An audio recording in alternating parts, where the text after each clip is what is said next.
Meil on aga järgmine külaline ja Mari Martin, tere hommikust! Tere hommikust! Sa oled üks tubli noor inimene, kes on tulnud heale mõttele sellel majandussurutise ajal ja hakkama saanud. Millega sa oled hakkama saanud täpselt? Räägi. Teen mina sellist projekti nimega Reuse Republic ja see tähendab seda niimoodi kiiresti öeldes, et see on koostöö siis heade moebrändide ja andekate Eesti noorte disainerite vahel, et luua keskkonnasõbralikke tooteid ja disainerid kasutavadki siis algmaterjalina just brändide ja laojääke, praaktooteid, kõike, mis on alles jäänud, et teha siis nendest, luua siis uusi ja toredaid asju. Kõik see, mis muidu ära visatakse. Jah. Selle jaoks oled asutanud oma ettevõtte või oma firma, nagu öeldakse. Ja. Kas see ettevõtte ja selle äriidee sündis sellest, et sul brändid omanikud kurtsid, et neil jääb hirmsasti kraami üle või oli see sinu enda hüpotees, et tõenäoliselt neil võiks asju üle jääda ja sellest võiks saada hea tahtmise korral midagi, mis mulle võiks raha teenida? Tegelikult see idee on olnud küll ikkagi päris pikka aega ja mitte nüüd siin lähiajal tekkinud, et jah, usk ja teadmine oli, et see süsteem võiks niimoodi toimida ja see koostöö tegelikult võiks olla väga meeldiv mõlemate osapoolte vahel, aga nüüd nagu tekkis ka seda võimalust, et jah, tõepoolest kindlasti jääb üle, see on täiesti paratamatu, et igas eluvaldkonnas jääb asju üle ja kui meil on teadmine ja võimalused ja oskused, kuidas neid asju ära kasutada, siis nüüd praegusel hetkel oli jah võimalust seda siis nagu rakendada ka ja... Kuidas sa tehnilises mõttes välja nägid? Sa andsid Montoni ukse taga kella, seal oli üks tõre sekretär, ütles, et kuhu te tahate. Sa ütlesid, et ma tahan šefiga jutule, et ma tahaks teie laojääki endale saada. Mismoodi sellise idee levitamine ja nende materjali või siis selle ainese kättesaamine toimus? No alguses see idee tundus väga paljudel utoopiline, aga hästi toredal kombel tuli sellega 2 käega poolt sellele ideele Kristiine Keskus ja nad andsid väga suure panuse ja kuna me esimese ürituse tegimegi seal, siis ka enamused poed Kristiine Keskuses paiknevad, tulid sellele projektiga väga nagu meeldivalt kaasa. Hästi tore, et ka rasketel oludel, mida paljudel ikkagi kauplustel on, siis ikkagi tullakse vastu ja tahetakse ikkagi selliseid keskkonnasõbralikke lahendusi leida ja meie leidsime hästi palju poolehoideid siis. Mis sa arvad, kas see, et sul see õnnestus tegema hakata, oli tänu sellele, et sul olid kontaktid või oli see sinu isiklik nagu peale hakkamine, mis selle projekti, nagu sa ütled, aga siis ka firma sisse elu puhus?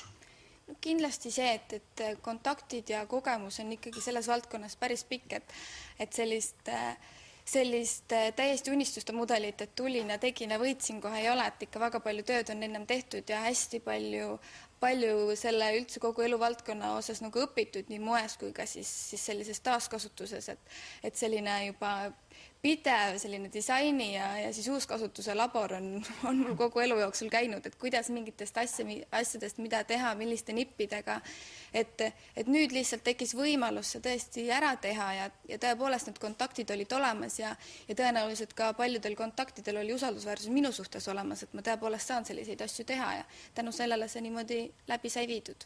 Paljud inimesed ütlevad, et mul on küll hea idee olemas, aga see nõuab sellist teatud hulka kapitali ehk raha. Kas sinu idee nõudis ka väga palju raha või sa alustasidki, et tõepoolest kopp kuskil Montoni ukse taga, andke need seelikud siia, mis teil laojäägis on?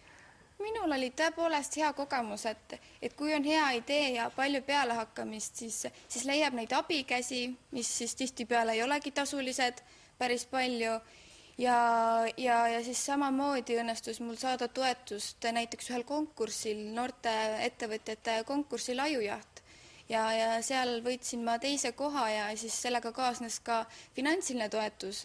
Õnneks lisaks sellele ka selline teostuslik toetus ja inimeste poolne tugi.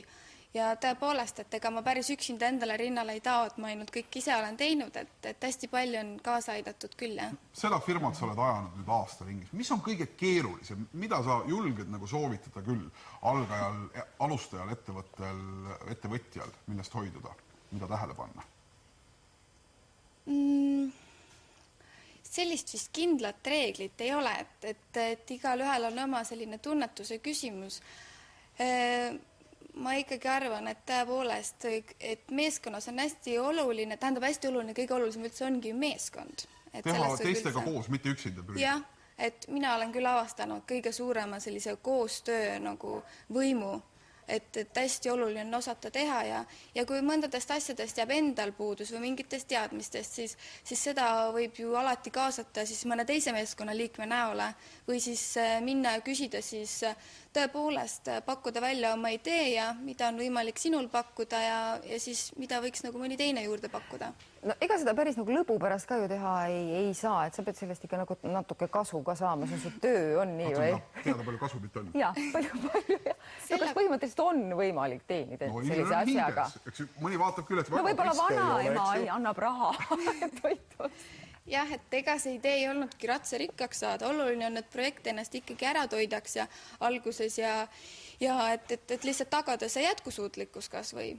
Et siis meie puhul on täpselt samamoodi, et jah, brändid on andnud väga suure panuse, tänu sellele oleme suutnud selle hinna hoida odava ja inimesteni viia siis unikaalseid disainitooteid ja tõepoolest võib-olla ka osaliselt siis tänu sellele masuolukorrale on see inimestele väga hinge läinud, et see on praegu on võib-olla inimeste mõttemaailm palju muutunud ja meil oleme üllatuslikult osutunud palju menukamaks, kui ma ise oskasin oodata seda üldse. Õige hetk on valitud sellise ideega välja tulla. Seda on ka tore näha. Ma vaatan korraks siia laua peale ka. Need ei ole ainult järelikult riided. Ma näen, mingid mürsukestad on ka sul karbises kaasa võetud. Jah, et suur huvi on katsetada kõiki erinevaid asju ja siis nüüd teeme ka lisaks riietele näiteks pudelitest. No pudelid, vabandust. Jah, pudelitest siis selliseid vaase. Et need on nüüd EKA klaasikunstnike poolt tehtud sellised veinipudelitest ümber töödeldud vaasid. Need tuleb lihtsalt leida hea idee, pealehakkamine ja edasine on juba lihtsalt vaeva nägemise ja rõõmu tundmise küsimus. Suur aitäh sulle täna hommikul siia stuudiosse tulemast. Ma olen täiesti kindel, et need uudised, mida Kerli kohe teieni toob, ei ole mitte kasutatud, vaid täiesti uued ja originaalsed.